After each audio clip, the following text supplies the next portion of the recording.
Israel ने एक बार फिर से सीरिया में एक बड़ा हमला किया है। इस हमले में ईरान समर्थित 68 आतंकवादियों के मारे जाने की खबर है। ये जानकारी ब्रिटेन स्थित Syrian observatory for human rights संस्था ने दी है। यह संस्था युद्ध की निगरानी करता है।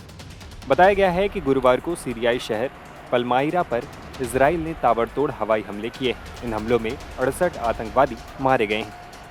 मरने वालों में ईरान समर्थक सीरियाई समूहों के 42 लड़ाके, 26 विदेशी लड़ाके जिनमें से अधिकांश इराकी अल नुबाजा आंदोलन से जुड़े थे, और लेबनान के हिजबुल्लाह सशस्त्र समूह के 4 लड़ाके शामिल थे। दमिश्क ने इस हमले के लिए इजराइल को जिम्मेदार ठहराया है, जबकि इजरायली सेना ने इस बारे में कोई जानकारी नहीं दी। समाचार एजेंसी सना ने कहा कि हमलों से इमारतों और आसपास के क्षेत्रों को भारी नुकसान पहुंचा है। बता दें कि पलमाइरा शहर को उसके ऐतिहासिक रोमन मंदिर परिसरों के लिए जाना जाता है। यूनेस्को वर्ल्ड हेरिटेज साइट में शामिल पलमाइरा शहर पर सीरिया में साल 2011 में हुए गृह युद्ध के दौरान ISIS ने कब्जा जमा लिया था। तब इस इलाके की कई ऐतिहासिक इमारतों को नुकसान पहुंचा था। हालांकि मौजूदा इजरायली हमले में किसी भी ऐतिहासिक इमारत को नुकसान नहीं पहुंचा है।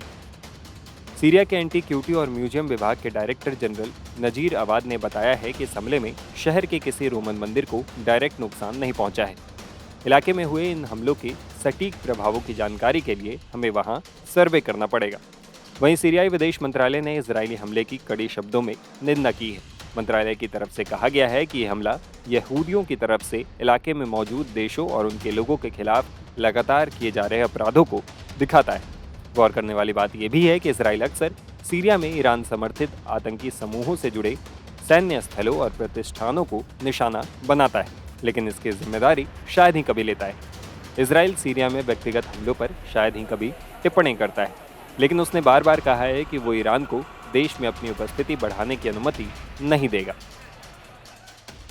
बता दें कि इधर इंटरनेशनल क्रिमिनल कोर्ट यानी ICC ने गुरुवार को युद्ध और मानवता के खिलाफ अपराधों को लेकर इजराइल के प्रधानमंत्री बेंजामिन नेतन्याहू और पूर्व रक्षा मंत्री योव गैलेंट के लिए गिरफ्तारी वारंट भी जारी किया है।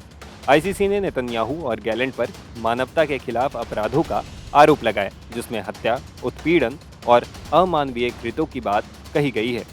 आरोप है कि चिकित्सा सहायता जैसी आवश्यक आपूर्ति को प्रतिबंधित कर दिया है, जिससे बच्चों की मौत हुई है और कई लोगों को संकट का सामना करना पड़ा है।